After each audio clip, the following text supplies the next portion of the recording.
Leo, your June love and relationship reading. First of all, for those who have recently left a situation behind, let's call it whatever the relationship was, you've moved on from something, and although it may not seem like it yet, the Nine of Cups, the Eight of Cups, well, I should say the 8, 9, and 10 of Cups really, this sense of what you were looking for, that soul searching, whatever was missing from that connection, you have taken matters way into your own hands, Leo. The Magician was your first card out, and it's telling me that you're really manipulating the energy around you for the best. Now, Nine of Cups is still in reverse, so we haven't gotten to the 10 of Cups yet, but in the next 6 weeks, it seems like you're bang on track to either, if you wanted to meet somebody else, or if you wanted to meet somebody at this point, that's looking really good. The Nine of Cups is also telling me that you just don't see it fully yet. There's a lack of this belief and confidence in yourself. You're a work in progress at this time, and the Star card is here illuminating the whole reading. Consciously, you're aware that this is good for you. You're feeling good. As tough as it might have been to leave that behind and fully move on, you can feel the optimism already starting to ignite some sense of, yes, there's more out there for me. I am lovable, and I am going to meet somebody now. The person that you were dealing with from the past, Leo, they're coming through in this energy as the Leo card, actually, the Strength in reverse. It doesn't have to have been another Leo you were dealing with. However, it senses to me that they're not seeing you the way they used to. For some, it's that they are thinking about you, and it's all that they can think about is this kind of a loss and even like a loss of their control over you, I'm sensing. There might have been a power struggle, power dynamic in this relationship that was even unhealthy, and upright, the Strength card can even be a little dominant, but in reverse it can be way overboard, really. And that's what they're coming through as, so they might have been a controlling person. For those of you who are in a relationship at the moment, I do sense that there is some work being done at this time towards greater sense of union and like equality and sharing the load and things like that. And for some, you've really had to lay it out that like, I'm out of here, I'm packing my bags almost and leaving unless this situation resolves, okay? But the Emperor card is here in your subconscious. While you're already consciously aware that matters are improving around your relationship at this time, what the Emperor is subconsciously or deeper in your psyche rooted, reminding you that you had the power all along, and maybe your power was being misused, or somebody else's strength and dominance and control was being abused and used against you even. But you are reminded that that situation played out beyond, you should have taken control of it sooner, is basically what I'm trying to say. Take what resonates, leave the rest. The Nine of Swords representing a breakthrough in stress, really, and like a greater sense of peace. Page of Rods and Pages of Swords. If you're single and looking at this time, it looks like it's a great time to get online or get out there doing some hobbies, meeting people. Whatever your preferred way to meet people is, now seems like a time to strike while the iron is hot, and there are options out there, because it does seem like you're working so much on yourself either way, Leo, and it's big vast improvements being kind of seen here. Let's go a little deeper into this relationship reading, and I will pull some more cards. So you're coming through, Leo, right away as Magician energy. So becoming aware of your power, your force, your control of the situation. When you make moves, you get results from your own kind of volition. The Fool card, so number 0 and number 1 essentially. This would tell me that either a brand new beginning is awaiting for you currently in terms of love and relationship, Leo. This is going to be, if you're single or you've moved on from something and the work has been done, now is the time you may feel ready to start something brand new. And for some, the early stages of something is already underway, and you will know what I'm talking about. For others in a relationship, number 0 and number 1 suggest that a clean slate is necessary, and if that's what's necessary, it should be already happening, or you should be already aware of the possibilities for a clean start, fresh beginning. Okay, so we'll look at the Nine of Cups and the Star card together. This is your healing journey. It may not seem like it's fully underway or happening right now, but I think you're really close, Leo, on healing finally from this issue. We will look at the past issue, of course, but now let's just see how you're navigating the present, or how to step further into the star card's optimism and hope. The King of Pentacles and the Hermit. Well, I love that because the Hermit is actually holding the star in its lantern.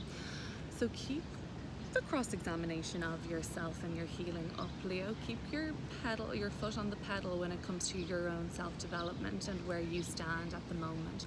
The nine of Cups in reverse with the King of Pentacles.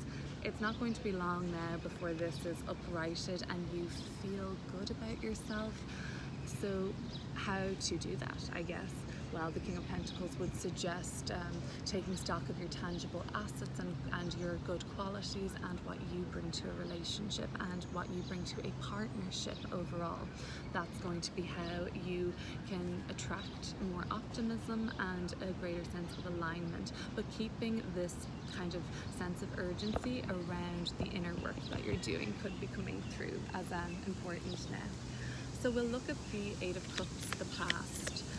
So this was what you were essentially moving on from for a period of time. There's an eclipse in this energy. For those Leos watching, if you have a Taurus or Scorpio rising, there could have been an end to a relationship or a new beginning around April and May. Or otherwise, this could have been around April and May, around those eclipses. That there was a kind of moving on from something, whether or not you had physically moved on a while ago, you were emotionally moving on. The Ten of Swords at the bottom of the deck, from something that had reached its sell-by date anyway, and if it's still somebody you're in a relationship, the issue was beaten dead essentially. The Queen of Rods coming through there is telling me that for some of you, yeah, you actually have been you're in this single ready to mingle vibe for a while. The Emperor. So you've had the power all along, and the Nine of Swords to break the ties that bind you mentally and release guilt and release shame even. Because maybe it was you that abused some power, Leo, or both. The Empress. Well, the Emperor and the Empress, it does signify for some that the bond here is still intact and runs very deep. Could be family, could be domestic partnership, marriage, children. These are a mother and father archetype, of course, so it could be something that is very solid still. But there has been a breaking through of guilt or shame that had been kind of relevant in the relationship for a while, and it's something that people didn't want to address or look at. It was a denial, actually. Okay, so the Ten of Cups. Let's have a look at the Ten of Cups. This is coming in the next 6 weeks, this energy of, I like to see this as a union, satisfaction, happiness, joy. The Knight of Pentacles, and a sustained one at that. It's not flash in the pan, like just one quick, brief moment, although there could be plenty of those. Eight of Wands and Wheel of Fortune at the bottom of the deck. There could even be a fabulous trip or getaway or something exciting, an excursion or festival or something fun over the next few weeks. But this kind of Ten of Cups energy sustains and lasts you all the way through to, let's say, September. Not that it changes there, but I just see that you're feeling you're in a good place and you're meeting good people between now and then, or if you're with somebody, you're sustaining this kind of equality and union and mutual sort of satisfaction for a while. So we'll look at the Strength card in reverse. This is coming through for me to the person that you were dealing with in the past that essentially you've lost. There is a Leo card coming through with the other Leo card, for particularly around another Leo. Then I'm sensing that there was a balance that wasn't been striked there. So this is also a very powerful player, so I could sense that the person you deal with, especially if you're married or have kids and things like that, there is like a kind of power dynamic that might be off at the moment. We'll go further into that in the extended. Let me look at the Page of Swords and the Page of Rods together to wrap up your love reading, Leo. This looks like exciting people that you're in contact with or that are possible to be kind of getting to know you better. This relationship reading seems to be more for somebody who's moved on from somebody, but just take what resonates and leave the rest. I'll try and include messages for everybody. Now would be a great time to subscribe if you haven't already. I would appreciate that. The Death card coming through with the Page of Swords and the Page of Rods. For those who are in a relationship still, this is the final conversation that needs to happen around something. Both parties need to be willing to look at what needs to be essentially swept away for good. There's something that can't be lingering in this relationship anymore, and the Death card is an out with the old to bring in the new. For those who are looking for a person now, letting go of old people and cutting cords and essentially untying yourself from any energetic cords from anybody from the past really opens up the possibility for new and exciting contacts and communications to enter your life. I'm going to start shuffling now for, while a lot of excited young kids come up here. One's wearing my lucky number, 17. What's up? And there are all these people coming in and making some noise. So I'm going to leave it there, Leo. And I'm going to talk to you soon. What I'm going to do is start recording now for the extended reading by shuffling and seeing what's going on there. See you soon.